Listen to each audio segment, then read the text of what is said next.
kulanti wacan daawadayaal kuna soo dhawaada wararkii ugu dambeeyay ee Soomaaliya qodobada xilligan aad ku daawan doontaan waxa kamid ah doorasho natiijadeeda la sii ogyahay oo maanta ka dhacaysa magaalada Garowe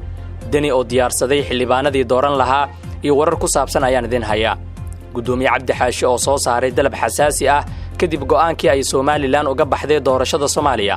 wararkeena kalena waxa kamid ah dagaal cusub oo ka dhex qarxay siyaasiyiinta gobolada waqooyi ee Soomaaliland iyadoo Mahdi Guuleed uu raaligelin siiyay ra'iisul wasaare Roble kana soo horjeestay go'aan ay qaateen siyaasiyiinta gobolada waqooyi sidoo kale waxaan warka idinkugu hayaa Kenya oo war cusub ka soo saartay aqoonsiga Soomaaliland kadib talaabooyin ay qaadeen maalmihii la soo dhaafay baarlamaanka UK al-shabaabna waxay noqotay kooxda ugu taajirsan ee ku xiran shabakada al-Qaacida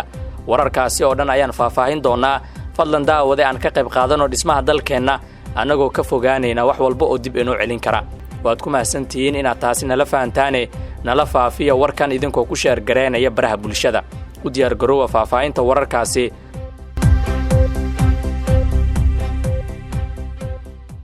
magaalada Garowe ee xarunta gobolka Nugaal waxaa maanta lagu qabanayaa doorashada kuraastii ugu horeysay xubnaha golaha shacabka Soomaaliya ee ka imaanaya dhinaca maamulka Puntland ayaa doorashada ku bilaabayso ilaa 5 kursi oo kala ah hoob 196 hoob 166 hoob 249 hoob 200 iyo hoob 235 oo dhammaan deegaan doorashadoodu tahay Garowe guddiga hirgelinta doorashada ee Puntland ayaa shalay soo gabagabeeyay diiwaan gelinta xubnaha musharaxiinta ee kuraasta la qabanayo doorashadooda wallow murashaxiinta qaar ay eedeemo u jeediyeen hoggaanka Puntland kadib is-hortaag lagu sameeyay natiijada doorashadan ayaa la sii ogyahay waxaana Puntland gaar ahaan maamulka Saciidani uu kuraastan u xiray shakhsiyaad gaar ah oo haatan aad loogu saadaalinayo inay doorashada ku soo baxaan xubnaha tartamaya waxaa haatan ugu cadcad Ibraahim Warsame Qowdhan oo ah wasiir ku-xigeenka maaliyadda Puntland Axmed Cabdi Xaashi Axmed Taajir oo ah taliye ku-xigeenkii hore ee booliska Soomaaliya Cabdullaahi Xasan Roble oo ah wasiir dowlaha waxbarashada Puntland Ali Yuusuf Cali Xoosh oo ah xildhibaan heer federaal sidoo kalena xilal kala duwan ayuu ka soo qabtay Puntland iyo Cabdullaahi Bidhaan Warsame oo ah xildhibaan iyo wasiir heer federaal ah sida ay ogaatay National TV kuraastan ayaa waxaan ka furnayn tartan sida u weyn waxaana loo xiray shakhsiyaadkan oo wata malxiisyo siyaasadeed iyada oo tartanka laga reebay musharaxiintii saameynta lahaa ee qaybta ka ahaa loolanka doorashada kuwaas oo ay ku jiraan wasiir ka tirsan dawladda sida wasiirka duulista hawada Soomaaliya Duraan Axmed Faarax dhammaan xubnaha haatan loo saadaalinayo inay ku soo baxaan doorashada maanta ayaa ah kuwa aad ugu dhow oo uu diyaarsaday madaxweynaha Puntland Saciid Cabdullaahi Dani oo loolan weyn ugu jira doorashada Soomaaliya si kastaba cabashada ka soo yeeraysa doorashada iyo in aysan waxba iska bedelin sidii hore ayaa waxa ay meesha ka saaraysaa dhaqangelinta qodobadii ku jiray heshiiskii siyaasadeed ee ay dhawaan magaalada Muqdisho ku gaareen golaha wadatashiga qaran wixii ku soo kordha doorashadaasi halkan ayaad kala socon doontaan insha Allah markaan haddaan eegno dagaalka siyaasiyiinta gobolada waqooyi ee Soomaaliland ka dhex qarxay gudoomiyaha aqalka sare Cabdi Xaashi Cabdullaahi oo shalay ka mid ahaa siyaasiyiintii reer waqooyiga ee qaadacay doorashada golaha shacabka sheegayna inay isaga baxeen ayaa dalbaday in lagu soo laabto hanaanka isla ogolka Cabdi Xaashi ayaa ugu baaqay ra'iisul wasaare Maxamed Xuseen Roble in uu joojiyo doorashada kuraasta gobolada waqooyi gaar ahaan 12 kursi oo la shaaciyay in maalmaha soo socda doorashadooda lagu qabanayo magaalada Muqdisho doorashada lagu dhawaaqay hadda ee la sheegayo in la qabanayo waxaan u soo jeedinayaa ra'iisul wasaaraha iyo xafiiska dadka ka shaqeynaya inay dib u dhigaan oo loo qabto si la isla ogol yahay ayuu yiri Cabdi Xaashi dalabka Cabdi Xaashi ayaa imaanaya ayada oo siyaasiyiinta reer waqooyiga ay qaadaceen doorashada kadib markii ay sheegeen in kuraasta uu soo saaray guddiga hirgelinta doorashooyinka gobolada waqooyi ee Siid aysan waxba ka ogeyn isla markaana ay iska wataan gudoomiyaha iyo ra'iisul wasaaraha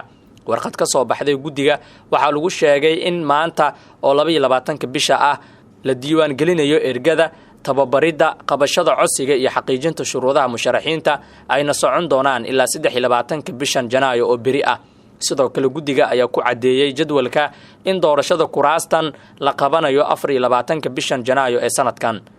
dhinaca kale ra'iisul wasaare ku-xigeenka Soomaaliya Mahdi Maxamed Guuleed Qadar ayaa garab istaag xoog leh u muujiyay ra'iisul wasaare Roble kadib eedeyntii uu u jeediyay siyaasiyiinta iyo waxgaradka ka soo jeeda gobolada waqooyi ee Soomaaliland gudoomiye cabdi xaashi senator cabdi ismaaciil samatar boqor cusmaan buurmadow iyo xildhibaan maareeye oo shir jaraa'id ku qabtay hoyga cabdi xaashi uu muqdisho ka degan yahay ayaa sheegay in ra-iisul wasaare rooble iyo xubno beeshiisa ah ay boob ku hayaan kuraasta baarlamaanka ee reer waqooyiga hase yeeshee mahdi guuleed oo asna shir jaraa'id qabtay ayaa sheegay in wixii ka dhacay guriga cabdi xaashi aysan dhaqan Soomaaliyeed ahayn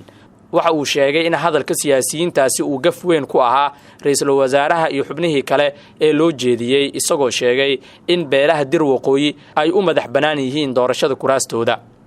mahdi guuleed ayaa sheegay inay dhigi doonaan gogol ay ku xaalmarin doonaan beesha ra'iisul wasaaraha dhaqanka aad ayaan u naqaan wixii dhacayna dhaqan fiican ma ahayn ayuu hadalkiisa ku sii daray ra'iisul wasaare ku-xigeenka oo faahfaahin ka bixiyay doorka uu Rooble ku leeyahay doorashada kuraasta reer waqooyiga ayaa sheegay in door dhaqaale oo aan looga maarmin uu ku leeyahay xafiiska Rooble balse uusan ku faragelin hanaanka loo maamulayo doorashada kuraastaasi maxamed xuseen Rooble oo horey u diiday in la boobo doorashada ayaa lagu eedeynayaa inuu bilaabay inuu boobo qaar ka mid ah kuraasta gobolada waqooyi ee Somaliland isagoo kuraastaasi ku qoray qaarkood siyaasiyiin ama xubno uu isaga wato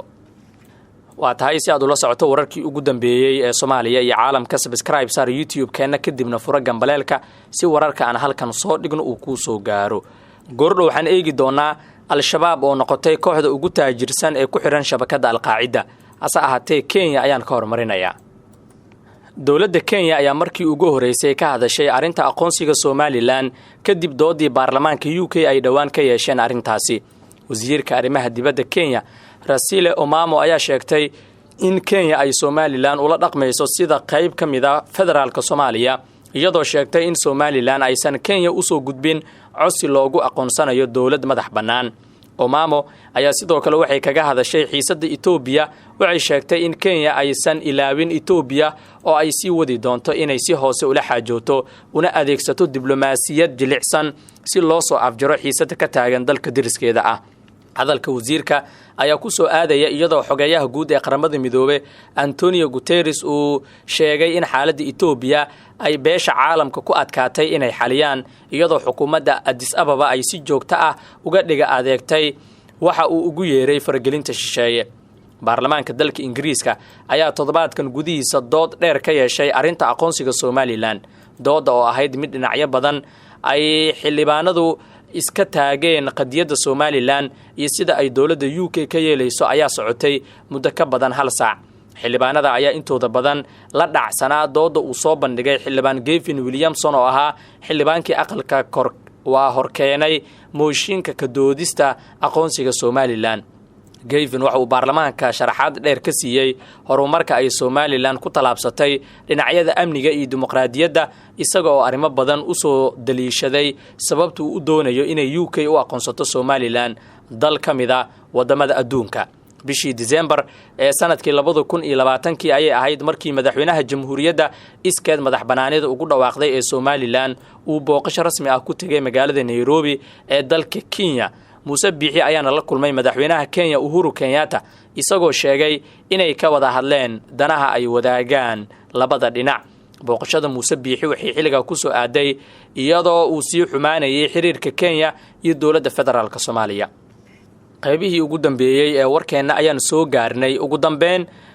General Saro oo Mareykan ah ayaa sheegay in kooxda al-shabaab ee Soomaaliya ay tahay kooxda ugu taajirsan unugyada ku xiran shabakada al-qaacida ee dunida ka howlgala al-shabaab waa ciidanka ugu ballaaran uguna taajirsan uguna firfircoon ee al-qaacida ay ku leedahay dunida waxayna halis ku yihiin Mareykanka iyo shacabka dalkaasi waxaa sidaas yiri General Stephen Townsend oo ah taliyaha taliska ciidamada Mareykanka Afrika ee Africom oo wareysi siiyay laanta afka Soomaaliga ee VOA-da General Townsend ayaa sheegay inuu rumaysan yahay in halista al-shabaab ay sii korortay 8 ilaa 12 bilood ee ugu dambeeyay ayna ugu wacan tahay ciidankii Mareykanka ee ka baxay Soomaaliya iyo cudurka COVID-19 General Townsend ayaa sidoo kale sheegay in khilaafka siyaasadeed ee Soomaaliya loolanka doorashada iyo shaqada liidata ee dawladda federaalka ay sidoo kale caawisay al-shabaab hadalka Townsend ee la xiriira in al-shabaab ay hadda tahay kooxda ugu taajirsan kooxaha ku xiran al-qaacida ayaan la yaab lahayn marka loo eego heerka uu la egyahay dhaqaalaha ka soo gala Soomaaliya qodobkaasi ayaa ugu dambeeyey wararkii ugu waaweynaa ee Soomaaliya ee xilligan aan idin haynay inta ku kulmeyno wararkeena soo socda nabadgelyo.